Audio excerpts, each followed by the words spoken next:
Hey guys, guess what? It's another week, so I have another famous Aquarius scandal. As always, every time I find an Aquarius, the first thing I look for is the scandal.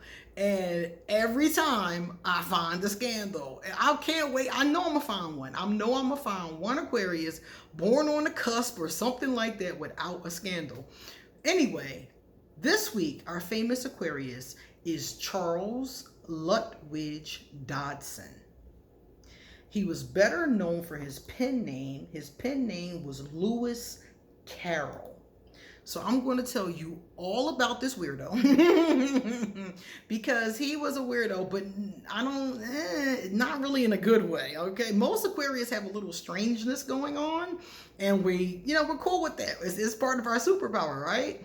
But in this case, it's a little nasty. So I'm going to tell you what happened.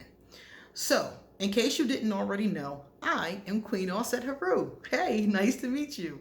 And if you haven't already, please hit that red subscribe button and smack the bell. You are going to want to hang around. This is a cool channel, and we got a lot of cool people here. So please hit that button and stick around. Likewise, if you like this video, give it a thumbs up and pass it on to somebody else who might like it too. Also, drop us a positive comment in the comments section. And if you have time, please stick around to the end of the video, because at the end, I'm going to read two of my favorite comments from previous videos. And one of them might be yours. Who knows? Likewise, underneath this video is a lot of information. My email address is underneath there. My social media information is underneath there. My Ask an Aquarius merchandise links are underneath there. If you would like to send me a donation, my PayPal is underneath this video. And my Amazon wish list. Gifts are my love language.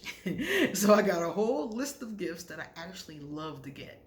So let's see. I think that's everything. Now I'm going to tell you about this weirdo. Now, some of you probably sitting there thinking to yourself, I recognize that name. Of course you do. This man is extremely famous. This is the gentleman who wrote the Alice in Wonderland tales. Now, I've always loved these tales because they seem very kooky, very Aquarius to me. Now I found out it's because they're written by an Aquarius. Charles was born on January 27th of 1832 in Dansbury, United Kingdom. He died January the 14th, 1898 in Guildford, United Kingdom. Now, according to this, he really went by Lewis Carroll. That's how he's best known. His friends and family and people that he lived around, of course, didn't know him as that. That was just his pen name. So basically, he wrote these stories. Alice in Wonderland was not just one book. Many of us think of it that way because we saw the movies, but it's not that way. Alice's Adventures in Wonderland was the first book. Then there was a sequel called Through the Looking Glass. When you watch the movies, they kind of mix up elements of these into both of the movies. So he was noted for wordplay, logic, and fantasy. I know for me, I love how she fell down the hole because I love the concept of falling down the rabbit hole. You know, that's how life is, right? And I also love the caterpillar smoking. I think it's cannabis. I don't know what it is, but the caterpillar sitting there smoking. I thought that was so cool because he's so wise, you know?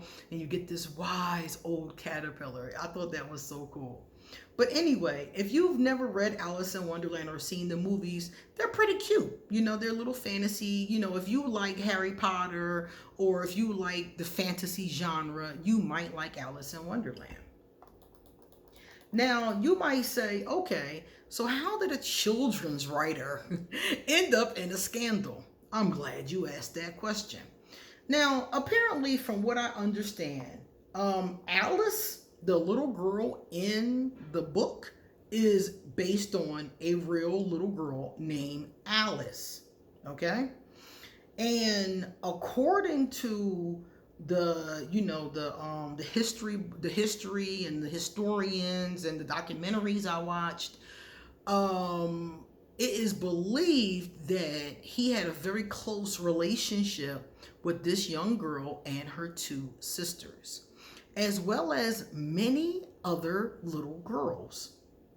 So the scandal is, what the hell was this 24-year-old man doing, making friends and saying some very intimate things to these little girls between the ages of like 4 to 16 years old? So this whole thing, that's where it's weird at. And the thing about it is that Carroll never married. He never married. He never had a family. He came from a family of very high standing. And so he was a very intelligent person. He was a mathematician.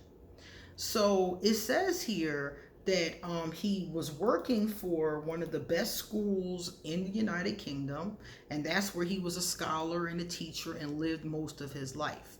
Alice and her family lived on this campus too. Her father was the dean, and she lived there with her father, her mother, and her sisters.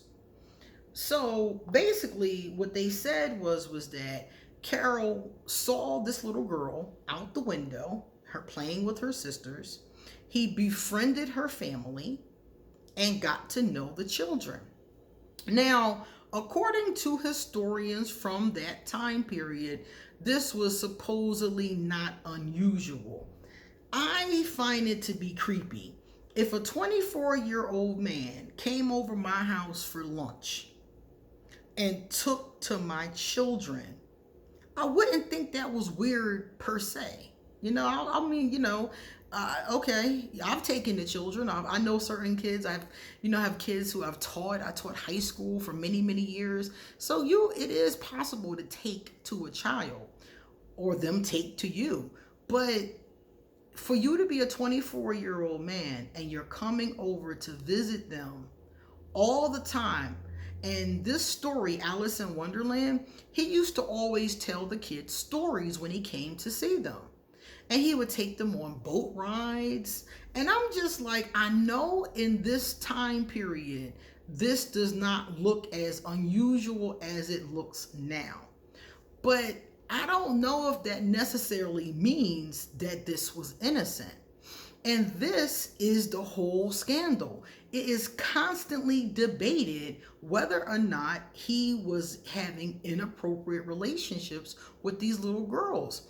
Not only was he taking them on little trips, not only was he giving them, like when he first, Alice in Wonderland is a story that he told them verbally. The story goes that him and his friend, you and your friend, picked up these little girls and took them for a boat ride. Now, supposedly during this time period, that was not that unusual.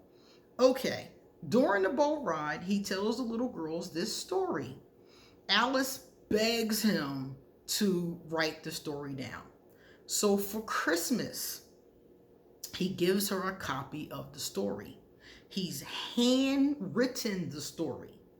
And the story is perfect. They said you could not find one mistake in the manuscript. He hand wrote it, drew pictures of the beings and of Alice and of other things that went on in the story, the caterpillar, the different scenes, and he gave it to her for Christmas. Quite the labor of love for a 24-year-old man and a little girl. So this is where the problem comes in. You have scholars saying, oh, this was innocent, he was just a nice guy and he took a liking to these kids. But he wasn't just telling them stories and taking them on boat rides. He was also photographing them, sometimes partially nude. And again, for this time period, it was very common for young children to be nude in paintings, on Christmas cards. They gave all kinds of evidence in this documentary of different times when children's naked bodies, which were seen as purity. Like sometimes you see the baby angels, and the baby angels are almost always naked. So they're trying to say that, you know, he was new to photography. Photography was a new invention at that point. He was getting to know this new technology, and these young ladies and others posed for him. But when I looked at the pictures, I just didn't find them to be appropriate. I understand that for that time period, you know, you have these little girls naked on, little kids naked on different things, but it just didn't sit right with me. It didn't, even the look on the one picture I saw, the girl was 13, first of all. And he's photographing her naked, and she just doesn't look comfortable. She doesn't look like, you know, pure and chipper, you know, like the baby cherubs do. She looks like, get this pervert out of my face. You know? So the kids never accused him of anything. You know, they never said that he did anything wrong. They spoke, you know, highly of him, you know. So this debate continues on until this day. Everybody denies it as far as Carroll's family. Some of his family members are still alive. He never had kids, but he had nieces. And there's some of his family members, you know, his descendants are still here with us. And this is something that has been denied time and time again. And they just didn't have enough evidence to prove it one way or another. But I'm going to tell you why I'm leaning towards something ain't right here. Number one, the letters. They found letters that he wrote Alice and other children. And there was one letter that really bothered me. He was talking to the little girl, and it wasn't Alice, it was a different little girl. And he was saying to her, apparently he had asked her for a lock of her hair, and she had given it to him. And he said in the letter how he kissed it every night and was thanking her for this lock of hair. And I was just sitting there like, between the pictures of the naked little girl and pictures of Alice even. He has pictures of Alice that aren't, the ones I saw, she wasn't naked, but she was like half naked. Like her top was open and to the side. And pictures that if he had taken them of my child, I would have punched him in his face. So I know we're talking about a different time period, but it's very disturbing. The images are very disturbing.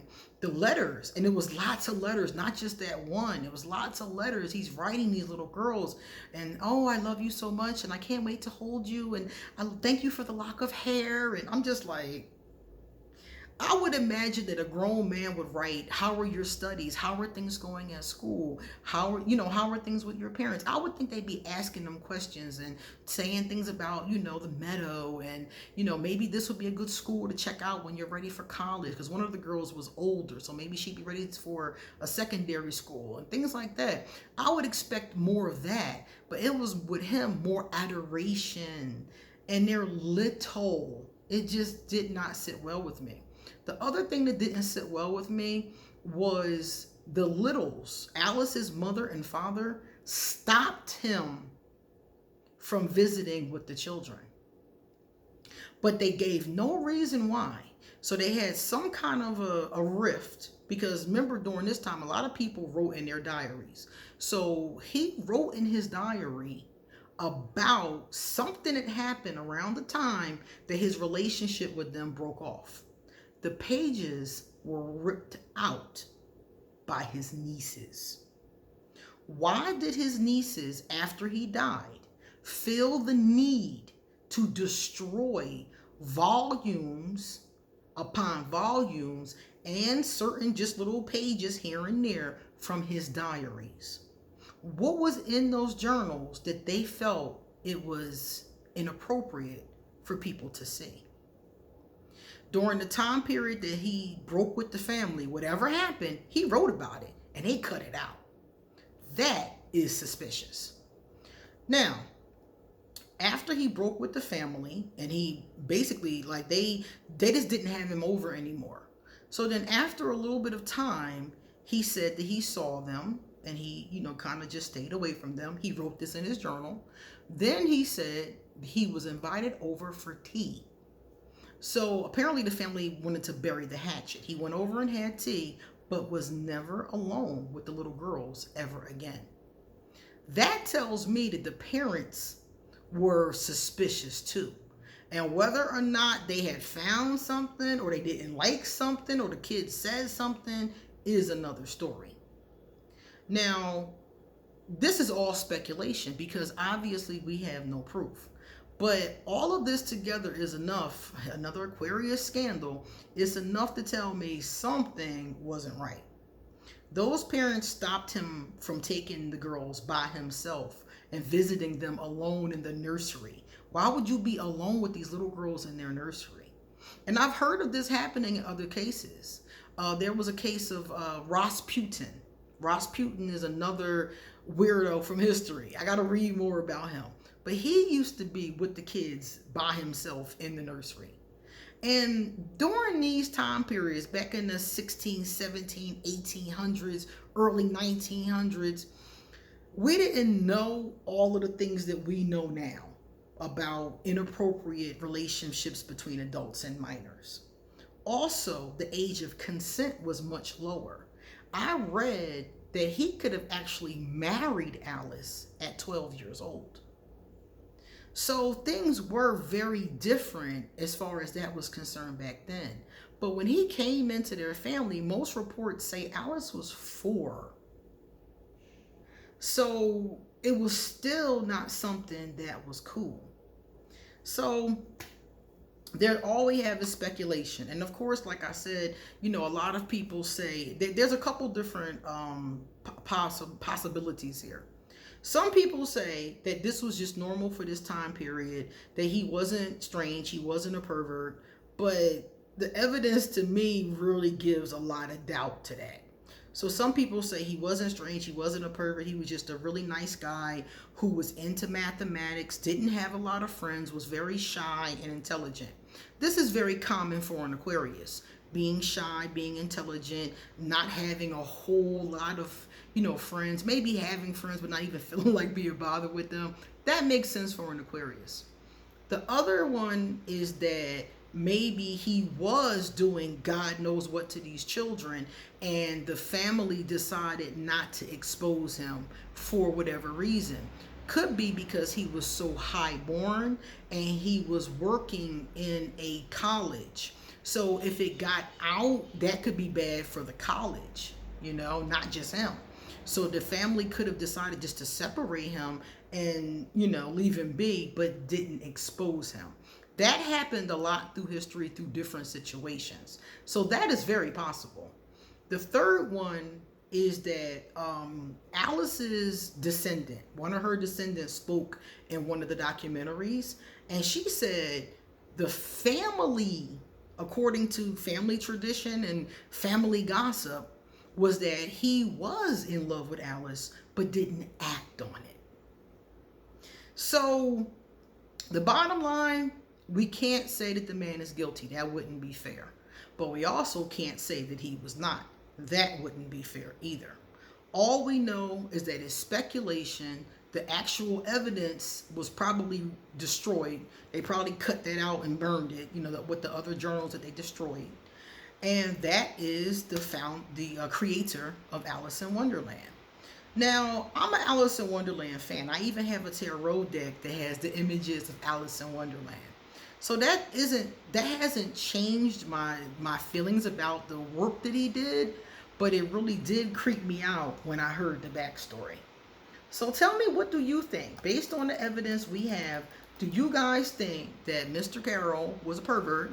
Or do you think it was just a time period and that's just what they did and there's nothing strange about it? Let me know in the comment section, because this is what I came up with. But since it's open, it's an unsolved mystery, we can all speculate about it. Now, I'm going to read now some positive comments. Yusef Lopez. Hey, Yusef, what's up? Yusef said, I find it very interesting that you packed up and left the U.S. It's starting to feel as if they don't want us to survive anymore. I'm struggling to find another place to live, and honestly, once I get my money right, I'm going for Ghana. Okay, West Africa, that's what's up. I've had enough of this place. When I left the United States, I felt exactly the same way. I had felt that way for a long time, and I think that when 45 became president, it just seemed to me like the country was going in the wrong direction. And as you can see, I was not wrong. The country has really tanked since he took office. It's just a lot of nasty energy, and you wouldn't believe, like from the outside looking in, all of the countries outside of the United States are talking about it. They're talking about our crazy president and the state of our country. And it kind of worries me because I'm like, it's like we're being circled, like the country's being circled by vultures. You know what I mean? That really does worry me. But regardless of what you want to do, the United States needs one of two things. Either a lot of people I know have left. They've gone to different countries and, sought refuge there, which is fine. I don't think you have to live in one country for your whole life. But another thing you can do if you're choosing to stay there is help to make things better. Find out what ways, you can write your congressman, help with the election process. All of those things that they tell us to do that people don't do, like voting and, getting out there, all of those kind of things is what you can do. So if you can leave it or you can help it get better. And I think there's some people, when I was living there, ever since I was in college, my thought was to help it get better. But I gave up because I felt like it wasn't enough of us. It wasn't enough of us trying to help it get better. So that can change. Those numbers can go up. So maybe encourage your friends, encourage your neighborhood, encourage your community. And if you want to leave and you find some place that fits with your values, because remember, you got to check out any place you want to go. You might end up jumping out the frying pan into the fire. So you want to find out where you're going. If you want to go to Ghana, you want to know what are the laws. Ghana has a lot of, I've been to Ghana, and Ghana had a homosexuality law. And when I saw that, I was like, I can't live here. I'm too gay to live in this place. They're going to arrest me. So you need to look at the laws of wherever you're going before you make that determination. And in the meantime, you can be saving up your money. Christian R. Hey, Christian. Christian said, my mother is a Capricorn, and I have a Capricorn moon. And I'm the oldest of 4 now. And it was a very controlled environment. Once I said to hell with it, all these unwanted responsibilities she gave me and left, I felt free as hell. Now I do what I want, but I do miss having something to hold me down. That's the one thing about being independent, about being a free spirit. And my mother told me this a long time ago. She wasn't talking about being a free spirit. She was talking about being a lesbian. And she said, if you're going to be a lesbian, you're going to have to take care of yourself. Because in her mind, a woman who you marry a man, he's going to take care of you. So in her mind, that means you have to take care of yourself. And I told her, I said, I was taking care of myself anyway. It's no big difference, So that is the one thing. If you're independent, you have to take care of yourself. And I'm going to be honest with you, there are times when I do need help. Not as much now. Now things pretty much go smoothly for the most part. Sometimes things go wrong. I need help with a bill or something like that. But when I was younger, I was more prone to needing help. And to be honest with you, it was my friends. My friends were the ones who really had my back. They were my foundation.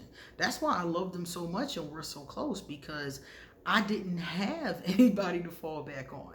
So when you're independent, you do have to remember to set up a pretty strong support system, because we all fall sometimes. You know what I mean?